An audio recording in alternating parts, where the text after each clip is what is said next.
What would you do if you discovered that the ground beneath your feet held not just ore and stone, but a history so dark that locals still refuse to speak of it over a century and a half later? The Blackwood mine collapse of 1869 stands as perhaps the most disturbing incident in Ozark mining history, not for the number of lives lost, but for what was uncovered in the aftermath. A disaster that began with the simple sound of timber cracking, followed by 11 men vanishing into darkness. But, as you'll soon discover, what happened in the following days suggests something far more sinister than a mere structural failure. The further you delve into this case, the more you'll question whether some secrets are better left buried beneath centuries of silence and stone. The remains of the mine entrance still exist today, though few dare to approach it. Hidden among the ancient oaks and dense underbrush of the Ozark Mountains, the rotting timbers and rusted equipment stand as a silent memorial to those who entered but never returned. If you're brave enough to continue listening, I'll take you through the events that unfolded during that bitter winter of 1869, pieced together from courthouse records, personal diaries, and newspaper clippings that have largely been forgotten by history. What you're about to hear isn't taught in local schools or mentioned in regional museums. It's a story that the descendants of Blackwood Creek have tried desperately to erase. Before we continue this dark journey together, know that these accounts come from documented sources, many of which remained sealed in county archives until just recently. The horrors you're about to hear actually happened to real people in a real community that still exists today, though under a different name. If you appreciate these forgotten pieces of disturbing history, consider subscribing so these tragic stories aren't lost to time once again. The first indication that something unusual had occurred at the Blackwood mine came on December 3rd, 1869, when Elijah Woodson, a 32-year-old surveyor from Springfield, Missouri, arrived in the small mining settlement of Blackwood Creek. Woodson had been commissioned by a St. Louis investment firm to assess several mining operations in the region for potential acquisition. What he found instead would haunt him for the remainder of his life, as detailed in his personal journal, now preserved in the Missouri Historical Society archives. The temperature had dropped well below freezing when Woodson's horse-drawn wagon rolled into Blackwood Creek shortly after sunset. The settlement consisted of perhaps 30 buildings, most little more than wooden shacks clustered around a central mercantile and a modest church. Smoke curled from stone chimneys into the slate-gray sky, carrying with it the scent of burning pine and cooking meals. But, as Woodson noted in his first journal entry from that evening, there was something immediately unsettling about the place. "I have visited many mining communities throughout Missouri and Arkansas," he wrote, "but never have I encountered such stillness in a supposedly active settlement. No men gathered outside the general store, no children playing despite the early hour. The few faces I observed watching from windows turned away when I attempted to make eye contact. When I approached the local inn, the proprietor, a gaunt man named Morris, seemed genuinely surprised to see an outsider and asked repeatedly about my business here." According to Woodson's account, when he mentioned he had come to inspect the Blackwood mine, the innkeeper's demeanor changed instantly. "His face drained of what little color it possessed," Woodson wrote, "and he informed me in no uncertain terms that the mine had closed some 3 weeks prior, due to what he described only as an unfortunate incident.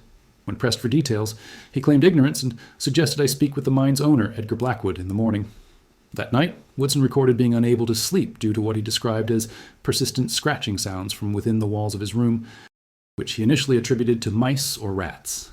However, he noted that whenever he moved to investigate, the sounds would cease immediately, only to resume from a different location moments later. More disturbing was his observation that, despite the settlement having at least 70 to 80 inhabitants based on the number of dwellings, he heard not a single human voice after nightfall. "It is as though the entire population is holding its breath," he wrote, "waiting for something I cannot identify." The following morning, December 4th, Woodson set out to locate Edgar Blackwood, the mine's owner and the town's founder. What he discovered instead was a community gripped by fear.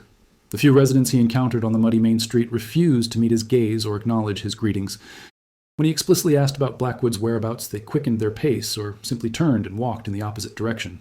At the mercantile, Woodson finally found someone willing to speak, albeit reluctantly. The shopkeeper, identified in his journal as a Mrs. Holloway, a widow of perhaps 50 years with hands calloused from work yet adorned with a single silver ring, initially attempted to dissuade him from asking about the mine. When Woodson persisted, explaining his official capacity as a surveyor for potential investors, she glanced nervously at the door before leaning across the counter. "Mr. Blackwood hasn't been seen since the collapse," she whispered, her voice barely audible despite the empty store. 11 men went down that morning. None came back up. Mr. Blackwood organized the initial rescue effort, but after 2 days, he entered the mine himself with 3 volunteers. Only Mr. Blackwood returned, and he wasn't... She paused here, according to Woodson's account. "He wasn't right in the head afterward. locked himself in his house on the hill. Some say he's dead by his own hand, others that he's simply gone mad with grief. Either way, there's no mine to survey anymore, mister. You'd do well to return to Springfield and tell your employers to invest elsewhere. Intrigued, rather than deterred, Woodson decided to visit Blackwood's residence, a 2-story clapboard house situated on a rise overlooking the settlement. As he approached the property, he noted an unusual silence. No birds calling, no small animals rustling in the underbrush despite the wooded surroundings. The house itself appeared neglected, with several windows boarded over and dead leaves piled against the porch steps. His repeated knocks went unanswered, but as he was turning to leave, Woodson claimed to hear what sounded like the scraping of metal against stone from somewhere inside the house. When he called out, identifying himself and his purpose, the sound ceased immediately. He waited nearly 30 minutes before concluding that Blackwood either wasn't present or was unwilling to receive visitors. Unable to gain access to the mine's owner and increasingly curious about the circumstances surrounding the collapse, Woodson decided to investigate the mine site itself. According to his journal, he located it approximately 1 mile east of the settlement, following what had once been a well-traveled road, but had already begun to be reclaimed by nature in just 3 weeks' time. The approach to the Blackwood mine presents a scene of sudden abandonment, he wrote. Tools lay where they were dropped, pickaxes, shovels, and mining lamps scattered about the clearing. The ore carts stand filled and ready for transport, as though the workers simply vanished in the midst of their labors. Most disturbing is the mine entrance itself. The timber frame remains largely intact, showing no obvious signs of the collapse I was informed had occurred. Indeed, were it not for the heavy chain and padlock securing a hastily constructed barricade across the entrance, one might assume work had merely paused for a meal break.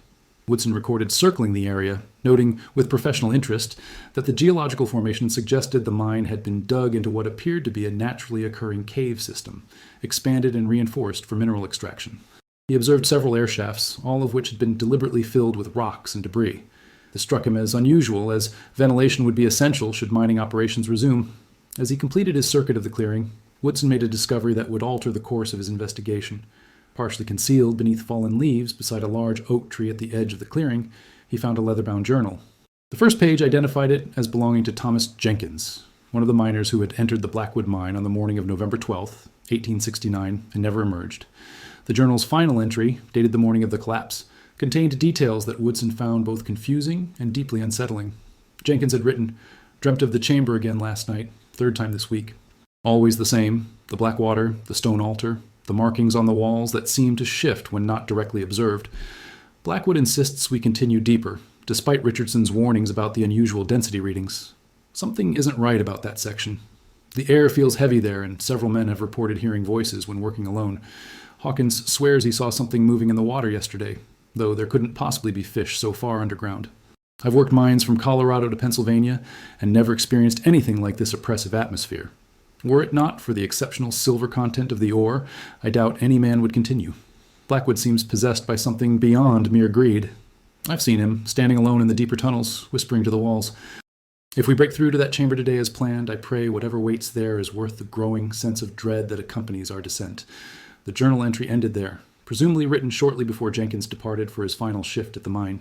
Woodson, disturbed but increasingly determined to understand what had occurred, tucked the journal into his coat and returned to the settlement, intent on finding someone who could provide more information about the events of November 12th.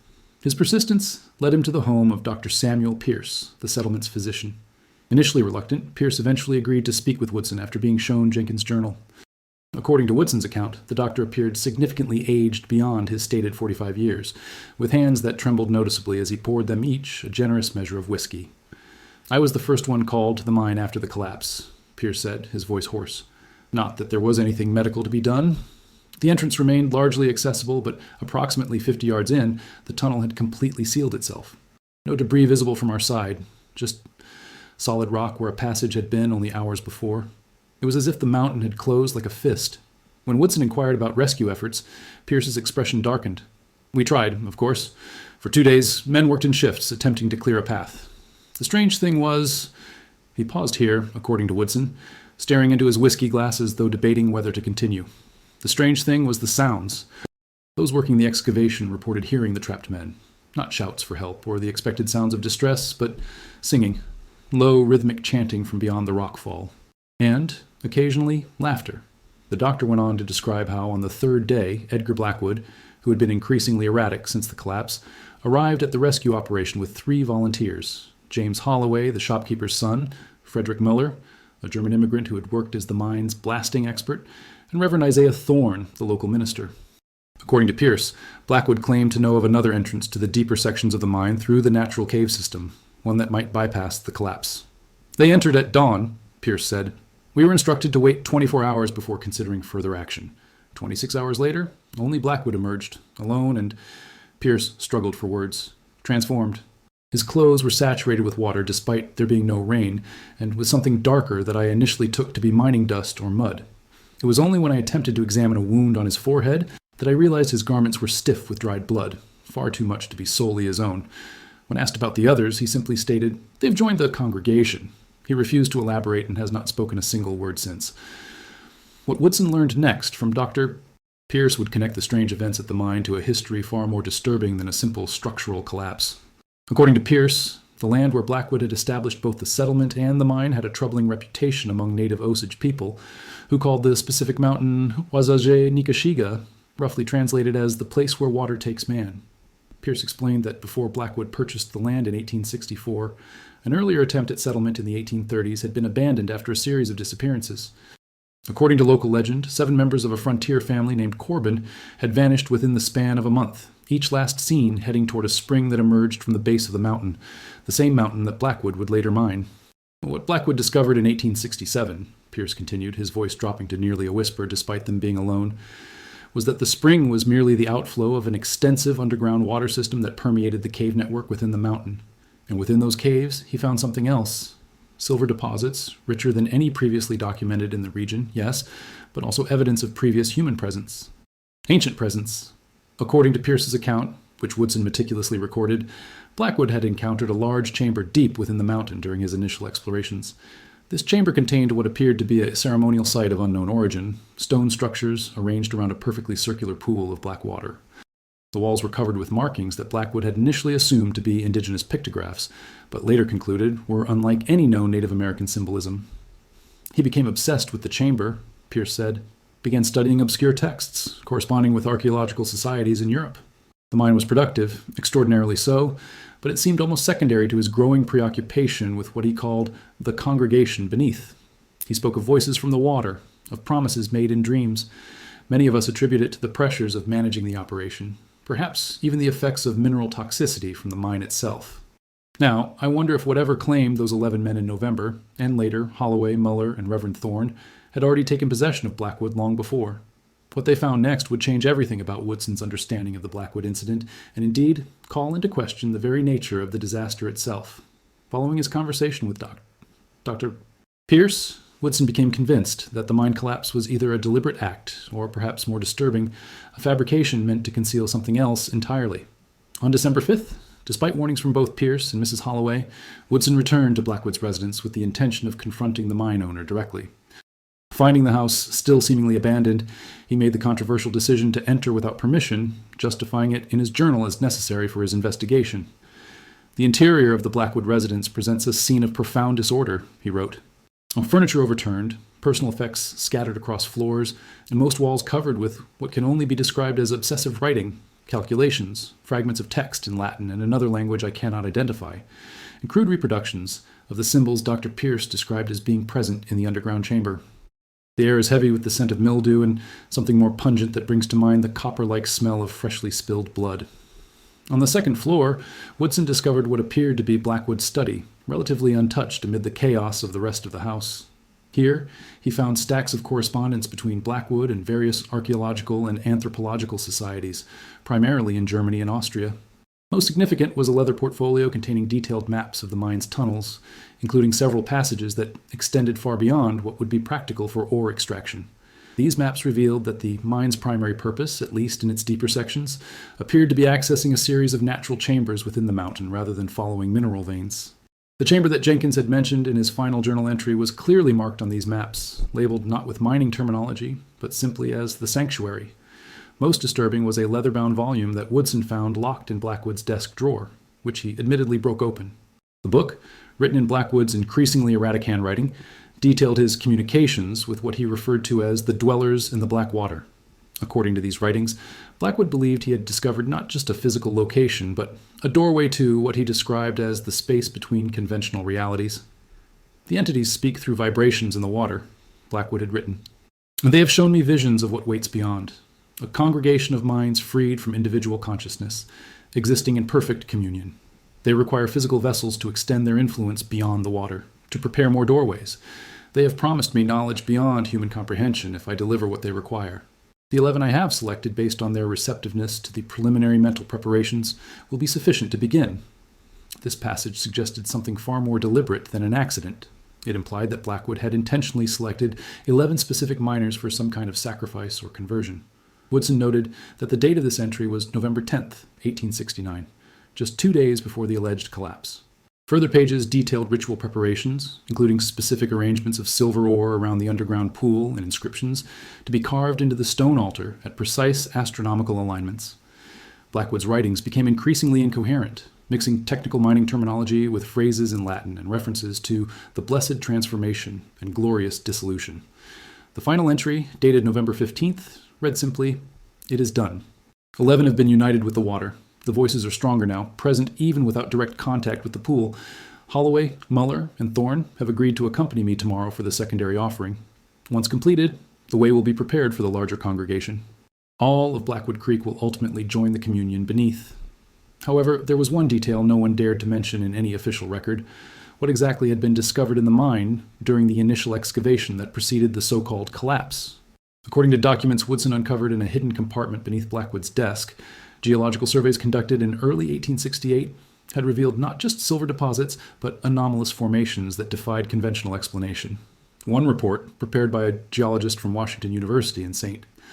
Louis, described a layer of stone within the mountain that appeared to have been artificially modified despite being surrounded by formations dating back millions of years. This geologist, a Professor William Hammond, had written, "The precision of these modifications suggests tools and techniques far beyond what would have been available to any known pre-Columbian civilization in the region." More puzzling still is the apparent age of these modifications, which carbon dating places conservatively at 9,000 years, long before any known human settlement in the North American continent possessed such capabilities. Hammond's report had been abruptly terminated following this preliminary assessment, with a notation in Blackwood's handwriting stating only, "Hammond barred from further access due to excessive communication with external academic bodies. Security of the discovery compromised. Hammond's continued inquiries to be directed to Muller." A subsequent letter from Hammond to Blackwood, dated 6 months later, indicated the professor's increasing frustration. "Your refusal to allow further scientific examination of what may be the most significant archaeological discovery in North American history is incomprehensible. The symbols alone could revolutionize our understanding of pre-Columbian contact between continents. I have respected your request for confidentiality thus far, but I must insist on a return to the site with proper documentation equipment. The academic community deserves access to this knowledge." There was no record of a response from Blackwood, but Woodson discovered a newspaper clipping from the St. Louis Daily reporting Hammond's disappearance while on a solo research expedition in the Ozarks in October 1868, approximately 1 month after his letter to Blackwood. His body was never recovered. As Woodson continued his search of Blackwood's study, he found a journal unlike the others, bound in what appeared to be unprocessed animal hide, with a texture that he described as unsettlingly similar to human skin. This volume contained not Blackwood's writings, but what seemed to be direct transcriptions of the communications he claimed to receive from the entities in the underground pool. These transcriptions described a civilization that had existed beneath the Ozark Mountains long before human settlement of the region, composed of beings that lived primarily in water, but could extend their consciousness through specially prepared human hosts. According to these writings, these entities had periodically interacted with surface dwellers throughout history, creating small cults among indigenous populations and later European settlers. Their ultimate goal, as recorded by Blackwood, was to expand their influence by creating more doorways, like the one beneath Blackwood Creek. The method of creating these doorways was described in grotesque detail, a process involving the sacrifice of 11 vessels, whose bodies would be arranged in a specific pattern around the central pool, allowing the entities to establish a permanent physical presence beyond their underwater domain. According to the transcriptions, this ritual had been attempted multiple times throughout history, but had never been completed successfully due to various interruptions. Blackwood believed he had been chosen to finally complete the ritual, with the promise that he would be elevated to a position of leadership within the new order that would follow. The silver mine operation had apparently been merely a cover for his true purpose. accessing and activating the underground chamber. Woodson's investigation of the house was interrupted by a sound from the basement, what he described as a wet, sliding noise accompanied by labored breathing. Cautiously descending the narrow stairs, he discovered a scene that would haunt him for the remainder of his life. The basement had been converted into what could only be described as a ritual space, mirroring the chamber depicted in Blackwood's maps. A shallow depression had been dug into the dirt floor and filled with water that appeared unnaturally dark, despite the lantern Woodson carried. Around this makeshift pool were 11 crude effigies fashioned from mining clothes, stuffed with what appeared to be personal effects, watches, letters, photographs, belonging to the missing miners. Most disturbing was what Woodson found huddled in the corner. Edgar Blackwood himself, alive, but in a condition that defied simple explanation. According to Woodson's journal, Blackwood's skin had taken on a grayish, mottled appearance with what appeared to be fine scales visible on his exposed forearms and neck. His eyes were described as filmy and protuberant, like those of a fish left too long in the sun, and his fingers had elongated unnaturally, webbing visible between them. When Woodson addressed him, Blackwood responded not with words, but with a series of clicking sounds interspersed with what might charitably be called singing, a high, wavering tone that caused the surface of the basement pool to ripple in patterns that seemed to form momentarily into those same symbols visible in his journals and on the study walls. Recognizing the danger of his situation, Woodson retreated from the basement, securing the door behind him. His journal entry for that evening reveals his struggle to reconcile what he had witnessed with his understanding of reality. I find myself questioning my own perceptions. What I observed in Blackwood's basement defies rational explanation, yet I cannot dismiss the evidence of my own senses. The transformation evident in his physical form suggests either a condition of extraordinary medical interest or something beyond the scope of current scientific understanding. The implication that 11 men, and possibly 3 more subsequently, were deliberately led to their deaths as part of some arcane ritual is sufficiently horrific without introducing elements of the fantastic. Yet I cannot ignore the consistency between Blackwood's writings, Dr. Pierce's account, and what I have observed firsthand. That night, Woodson was awakened by commotion in the settlement, shouts, the ringing of the church bell, and what he described as a cacophony of splashing sounds, as though dozens of large objects were being dragged through shallow water. From the window of his room at the inn, he observed residents fleeing their homes, many still in nightclothes despite the bitter December cold. Most alarming was Woodson's observation that these pursuing figures, when they caught fleeing residents, did not appear to attack them conventionally, but rather enveloped them in what seemed like an embrace, pressing their faces against the captured individuals in a manner suggesting forced drowning, despite the absence of sufficient water for such a fate. Recognizing the settlement was under some form of assault, Woodson barricaded himself in his room, watching through the window as the chaotic scene unfolded. They were pursued by figures that moved in an unnatural, lurching manner, their forms indistinct in the darkness, but apparently soaked with water that left glistening trails on the frozen ground. By dawn, the streets had emptied, with no sign of either residents or their pursuers. When he finally ventured out, Woodson found the settlement completely deserted, with doors standing open and personal belongings scattered, indicating hasty departures. Most telling was what he discovered at the church. The double door stood wide open, and inside, the pews had been arranged in a circular pattern around a hole that had been dug through the wooden floor into the soil beneath. This hole, approximately 6 feet in diameter, was filled with the same unnaturally dark water Woodson had observed in Blackwood's basement. Around the makeshift pool were personal effects that appeared to belong to settlement residents: wedding rings, lockets containing photographs, children's toys, arranged in a pattern that resembled the symbols from Blackwood's journals. Realizing the imminent danger, Woodson abandoned his investigative mission and fled Blackwood Creek immediately, pausing only to collect the documentation he had gathered. His journal records that, as he drove his wagon eastward toward Springfield, he observed dozens of figures emerging from the tree line behind the settlement, all moving with that same unnatural gait, their features increasingly inhuman as distance provided clarity that proximity had denied. What I had taken for mining clothes soaked with water revealed itself as flesh undergoing some grotesque transformation, scales forming over skin, fingers elongating, eyes bulging. Among them, unmistakable despite his altered state, walked Edgar Blackwood, his arms raised as though in religious ecstasy. Woodson reached Springfield on December 7th and immediately reported his findings to both local authorities and his employers in St. Louis. According to official records, a detachment of federal marshals was dispatched to investigate the abandoned settlement on December 10th. Their report, now preserved in the National Archives, states only that they found Blackwood Creek vacant of inhabitants, with evidence of rapid departure, but no signs of violence or criminal activity.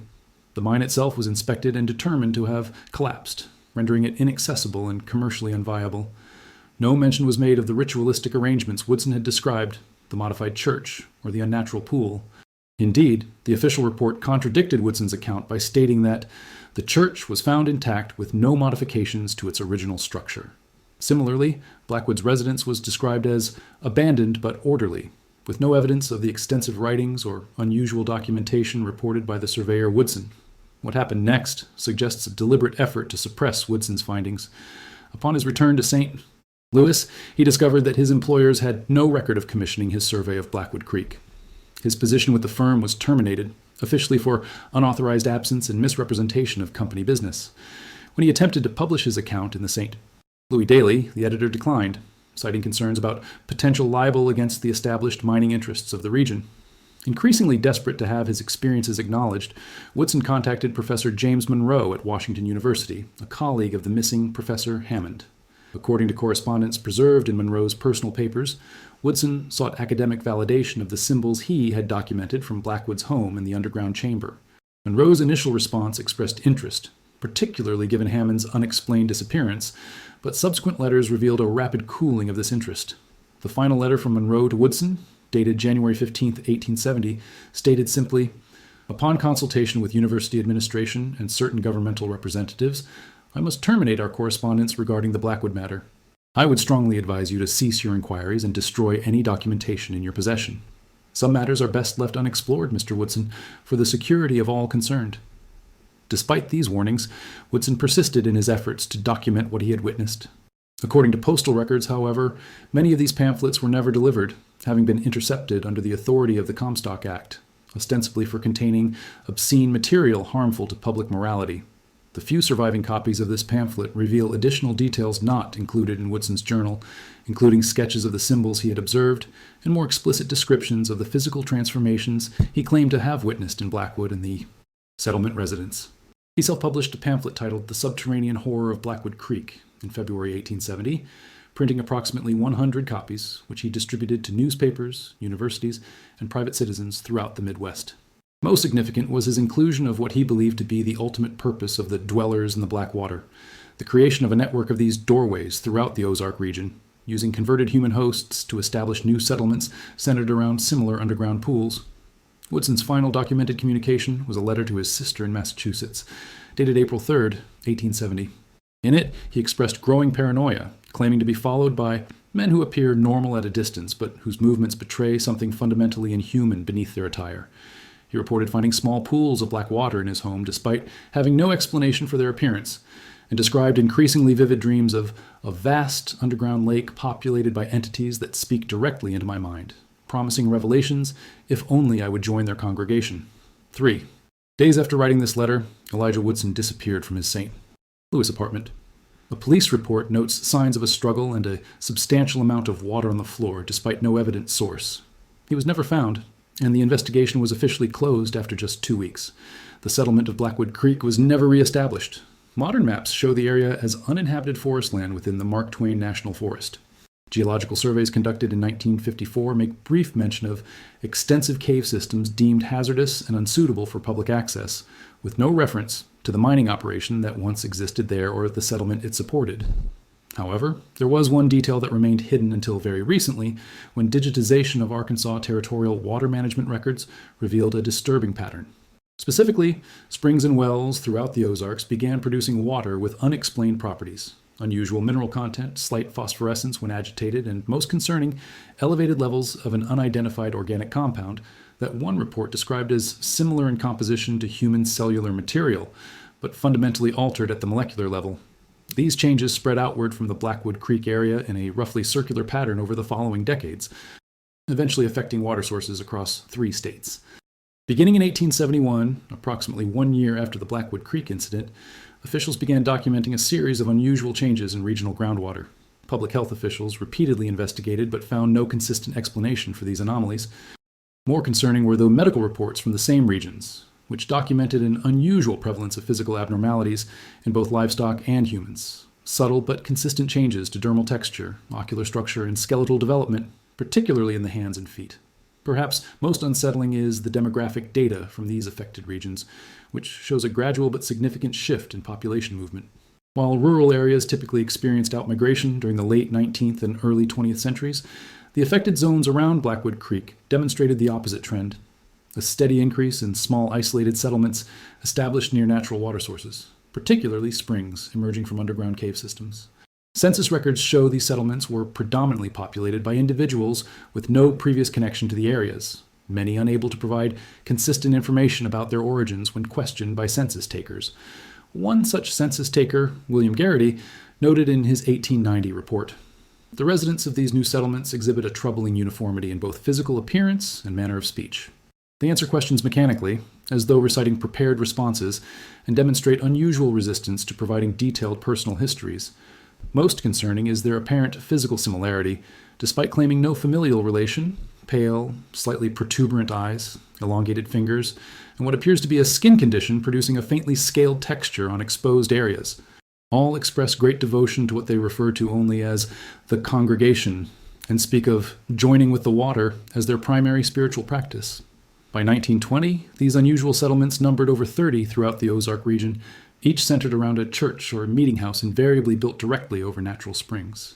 Local authorities largely ignored these communities as they kept to themselves, engaged in minimal commerce with surrounding towns, and created no obvious disturbances. Their primary economic activity appeared to be small-scale mining operations, although little or ever entered the commercial market from these endeavors. The Great Depression and subsequent rural electrification projects of the 1930s brought increased government presence to the region, including public health surveys that documented alarming rates of undiagnosed physical abnormalities among residents of these settlements. However, World War II diverted attention and resources away from these findings before any comprehensive investigation could be launched. In 1952, during the construction of Bull Shoals Dam on the White River, workers discovered an extensive underground chamber not documented in any geological survey. According to a classified report later released through Freedom of Information Act requests, this chamber contained archaeological evidence of unknown cultural origin, including a circular pool of unusual depth and stone structures arranged in patterns identical to those described in Woodson's suppressed accounts from Blackwood Creek. Most disturbing were the human remains found preserved in the exceptionally mineral-rich water of this pool, 11 bodies arranged in a specific pattern, their features remarkably preserved despite an estimated submersion period of over 50 years. Based on clothing styles and personal effects. The report notes that all 11 bodies exhibited extensive physical modifications inconsistent with known human morphology, including partially developed gill-like structures on their necks, webbed digits, and cranial structures significantly altered from normal human parameters. The discovery was quickly contained, the chamber sealed with concrete during dam construction, and all documentation classified under national security protocols. The official explanation provided to workers who had witnessed the chamber was that they had encountered an indigenous burial site that required protection under newly established archaeological preservation laws. Today, the legacy of the Blackwood Mine incident and its apparent connection to the spread of whatever dwelled beneath the Ozarks remains largely unknown to the public. The few researchers who have attempted to compile the scattered documentation have found their academic careers sidelined, their grant funding mysteriously withdrawn, or their work dismissed as conspiracy theorizing by mainstream institutions. Yet the pattern continues. Hydrological surveys of the Ozark aquifer system, conducted between 2010 and 2020, document steadily increasing anomalies in water composition throughout the region, anomalies that match precisely those recorded in the 1870s around Blackwood Creek. These changes have been attributed to industrial contamination, agricultural runoff, or climate change effects, but no specific contaminant has ever been conclusively identified, despite millions of dollars in environmental research. More troubling are the demographic shifts occurring in the same regions affected by these water anomalies. These communities share several unusual characteristics: limited interaction with neighboring towns, high rates of private well usage rather than connection to municipal water systems, and religious practices centered around what local authorities have categorized as non-denominational water-based baptismal traditions. A 2018 public health survey conducted by the Missouri Department of Health found statistically significant physical anomalies in residents of these communities, including unusual dermal conditions, ocular sensitivity to standard lighting, and skeletal modifications, particularly in the hands and feet. According to Census Bureau data, there has been a 23% increase in small, unincorporated communities established within the affected watershed over the past decade. These findings were published but quickly retracted after what departmental emails described as intervention from federal oversight agencies citing national security concerns. The lead researcher on this study, Dr. Meredith Holloway, a possible descendant of the Holloway family from original Blackwood Creek, disappeared during a field research trip to one such community in early 2019. Her vehicle was discovered abandoned near a natural spring, approximately 5 miles from the settlement she had intended to visit. Perhaps most disturbing is what was uncovered during a 2021 drought that dramatically lowered water levels throughout the Ozark watershed. Near the original location of Blackwood Creek, now officially designated as uninhabited forest land, hikers discovered what appeared to be stone structures revealed by the receding waters of a small lake that had formed in the decades since the settlement was abandoned. Park rangers investigating the report found 11 stone pillars arranged in a circular pattern around a central depression that, despite the drought conditions affecting surrounding bodies of water, remained filled with what was described as unusually dark water of indeterminate depth. Photographs taken by these rangers, obtained through Freedom of Information Act requests, show symbols carved into these pillars that match exactly those documented in Woodson's suppressed accounts. Carbon dating of organic material found embedded in these structures places their construction in approximately 1870, immediately following the Blackwood Mine incident. The rangers who documented this discovery were subsequently reassigned to positions in different states, and the area was immediately designated as restricted due to unstable ground conditions and environmental hazards. Satellite imagery from before and after this designation shows the construction of a perimeter fence and what appears to be a research facility established adjacent to the site, officially listed as a U.S. Geological Survey Water Quality Monitoring Station, but with security measures far exceeding those typically employed at such installations. Most concerning of all are the water quality reports from municipal systems throughout the Ozark region over the past 5 years. These reports document increasing instances of an unidentified organic compound present in trace amounts even after standard filtration and treatment protocols. Independent analysis of water samples conducted by researchers at the University of Arkansas in 2023 identified this compound as containing DNA sequences that appear partially human in origin, but with significant unexplained modifications. This research was discontinued after the university received what administrative records describe as substantial federal research grants in other areas, contingent upon the cessation of the water quality investigation. In Geese 2024, residents of 7 counties in the affected region reported an unusual phenomenon occurring simultaneously. Household water momentarily turning dark and exhibiting a faint phosphorescence, accompanied by what many described as whispering sounds emanating from faucets and drains. These reports were widely dismissed as mass hysteria fueled by social media, despite occurring across a geographic area exceeding 10,000 square miles and affecting individuals with no connection to each other. The most recent development occurred just 3 months ago, when regional hospitals throughout the Ozarks reported a sudden increase in patients presenting with unusual symptoms, unexplained alterations to skin texture, changes in vocal patterns, and most alarmingly, what neurologists described as shared dream states in which unrelated patients reported identical dreams of a vast underground lake and voices inviting them to join the congregation beneath. Public health authorities attributed these symptoms to an unidentified environmental toxin and advised residents to avoid consuming unfiltered tap water. However, internal communications obtained by investigative journalists reveal that water testing found no known contaminants capable of producing such effects, and that medical personnel were explicitly instructed to avoid documenting any reference to shared psychological experiences in official patient records. What emerges from this constellation of suppressed information, classified documentation, and continuing anomalies is a disturbing possibility that whatever existed beneath the Blackwood Mine in 1869 was not destroyed or contained, but merely delayed in its expansion. The evidence suggests that the entities Blackwood described as the dwellers in the black water have continued their gradual infiltration of the region's watershed over the past century and a half, creating an ever-widening network of doorways that connect to their subterranean domain. The 11 miners who vanished that November day may have been only the first in a much larger congregation that continues to grow, one converted individual at a time, as the affected water supply reaches more communities. The physical transformations reported consistently from 1869 to the present day suggest that these entities do not merely influence their human hosts, but gradually reshape them, creating hybrid beings capable of existing in both aquatic and terrestrial environments. Most concerning is the accelerating timeline evident in recent reports. What began as a localized event at Blackwood Creek, affecting only a small settlement, has expanded to influence water systems, serving millions of residents across multiple states. If the pattern continues at its current rate of expansion, hydrologists project that within another decade, the anomalous water properties will reach the Mississippi River, potentially extending this influence throughout the entire watershed, one of the largest in the world. Yet despite mounting evidence, official acknowledgement remains non-existent. Government agencies continue to reclassify documentation, reassign personnel who raise concerns, and provide conventional explanations for increasingly unconventional phenomena.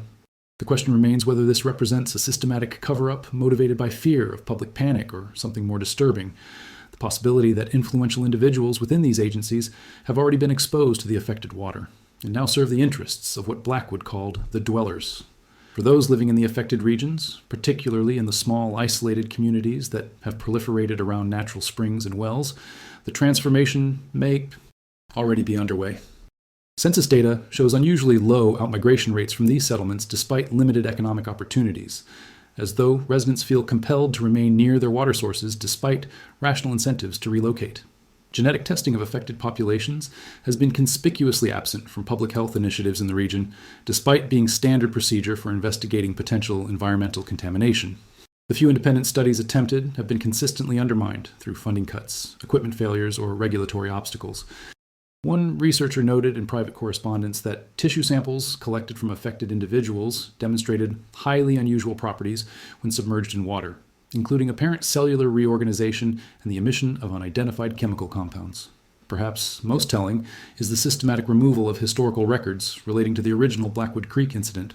Digital archives that once contained newspaper accounts of the mine disaster have been edited to remove specific details, particularly those relating to Woodson's investigation. Physical records in regional historical societies have been lost to convenient fires, water damage, or simply disappeared during institutional relocations.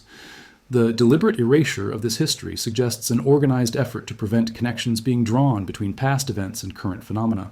For those few researchers who have managed to piece together this fragmented history, the implications are profoundly disturbing. The entities beneath the Ozarks appear to operate on a timescale far exceeding human patience, gradually expanding their influence over decades and centuries, converting individuals and communities so subtly that the broader population remains unaware of the spreading transformation. What began with 11 miners in a remote silver mine has potentially evolved into one of the most significant yet unacknowledged threats to human autonomy in the region, a slow-motion invasion conducted not through visible conflict, but through the most essential resource for human survival, water itself. The most recent development in this ongoing situation occurred just last month, when a team of spelunkers exploring an unmapped cave system near the original Blackwood Creek location disappeared without trace.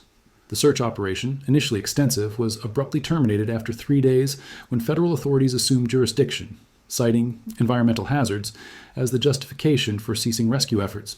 Local news coverage, initially prominent, disappeared from digital platforms within 48 hours of this federal intervention.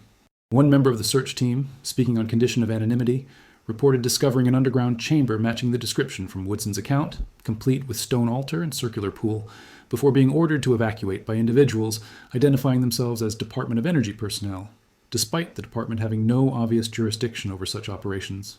The search team member described hearing what sounded like multiple voices chanting in unison from deeper within the cave system, along with splashing sounds inconsistent with the movements of lost spelunkers. Most disturbing was their description of finding equipment belonging to the missing explorers arranged in a circular pattern around a small pool of dark water, seemingly placed there deliberately rather than abandoned in haste or accident. When they attempted to document this scene photographically, they were physically restrained by the federal personnel who had accompanied the search team, their equipment confiscated, and photographs deleted under the justification of protecting classified geological formations. The ultimate fate of the 11 miners who entered the Blackwood mine on that November morning in 1869 remains officially undocumented. But if the accumulating evidence spanning more than a century and a half is given credence, they may not have perished at all, at least not in the conventional sense. Rather, they may have been merely the first to undergo a transformation that continues to spread throughout the Ozark watershed, creating an ever-growing congregation of converted beings who serve the interests of whatever ancient entities Blackwood discovered beneath the mountain. For residents of the region today, the danger may literally flow from their taps, an invisible influence gradually reshaping not just their bodies but their minds, drawing them inexorably toward what one affected individual described in a rare interview as the glorious communion with the water, where many become one and separation ends forever. This individual disappeared 3 days after this interview, their home found empty but with all faucets running, dark water overflowing onto floors already stained with similar residue. Perhaps most chilling are the words found carved into a tree near the original mine entrance by a Forestry Service worker in 2022, written in what analysis determined to be handcrafted ink containing human hemoglobin. The congregation grows, the water rises. Soon all will hear the voices from below. What exactly waits beneath the Ozarks may never be fully understood by those who remain fully human. The systematic suppression of information, the consistent pattern of disappearances among those who investigate too deeply, and the accelerating spread of the anomalous water properties all suggest an organized intelligence working methodically toward some unfathomable goal. For now, the Blackwood Mine incident remains officially classified as a simple structural collapse that claimed 11 lives, an unremarkable tragedy in the dangerous profession of 19th century mining. But for those who have assembled the fragmented evidence, it represents something far more disturbing. The moment when something ancient and alien began its patient infiltration of the human world, one drop of water at a time. The next time you turn on your tap and fill a glass with seemingly clear water, consider what might be suspended within it, microscopic ambassadors from a civilization that exists in the dark places beneath the earth, gradually reshaping their human hosts from within. And if you find yourself inexplicably drawn to natural bodies of water, hearing what seems like faint voices calling from streams, wells, or even household plumbing, remember the fate of those 11 miners and the settlement they left behind. For the congregation beneath the Ozarks continues to grow, one converted individual at a time, and the water continues to rise. Those who drink become. Those who become convert others. The cycle continues, unbroken since that November day in 1869, when 11 men entered the Blackwood Mine and joined the first congregation. And somewhere in the dark waters flowing beneath the Ozark Mountains, something ancient waits for its congregation to grow large enough to finally emerge into the world above. Listen carefully tonight. Is that just the sound of water moving through the pipes in your walls? Or is it something more? The voices of the congregation, calling new members to join the communion beneath. The choice to investigate further, like Elijah Woodson before you, may lead to knowledge you'll wish you never possessed. Some secrets are better left buried beneath the weight of stone and water and time. But perhaps it's already too late. Have you consumed local water recently? Have you noticed any changes in your reflection? Subtle alterations to your eyes, your skin, your hands? Do you dream of dark water and voices calling your name? The congregation welcomes you. The water rises, the doorways multiply, and beneath the Ozarks, the dwellers wait.